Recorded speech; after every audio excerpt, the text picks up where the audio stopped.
કે 22મી માર્ચ 1942 ના રોજ સ્ટેફર્ડ ક્રિપ્સ ની આગેવાનીમાં ક્રિપ્સ મિશન ભારતમાં આવ્યું અને ક્રિપ્સ મિશનના અહેવાલને mister Gandhi post dated check તરીકે ઓળખાવે છે, મતલબ કે વીતી ગયેલી તારીખનો ચેક.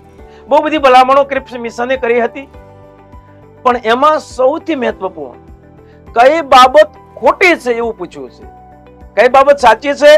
અહીંયા તમે એ પણ વિચારી લેજો કે જો આમાં કઈ બાબતો એની ભલામણ ક્રિપ્સ મિશને કરી, એમાં કઈ બાબત ખોટી છે, તો મિત્રો જવાબ છે બી ફોર બકરી. મિત્રો જવાબ છે બી. ક્રિપ્સ મિશનની ભલામણોમાં નવા હિન્દી સંઘની રચના કરવાની બાબતનો સમાવેશ નહોતો. આવું કાંઈ વાત નથી કરી. આ ક્રિપ્સ મિશન આવી વાત થોડી કરે, એ આપણું હિત તો ઈચ્છતું નહોતું. આ ક્રિપ્સ સ્ટેફર્ડ યાદ ન રહેતો, સ્ટેપલર. આ સ્ટેફર્ડ ક્રિપ્સ મિત્રો અંગ્રેજ હતો, એ આપણા હિત માટે થોડું આવે. તમે વિચારો, સાચું કહેજો. આ ભૂરિયાઓ આપણને તો પાયમાલ કરી નાખ્યા છે. આ સ્ટેફર્ડ ક્રિપ્સ એ આપણું થોડું હિત વિચારે, આપણને તો બરબાદ કરવા આવતું હતું.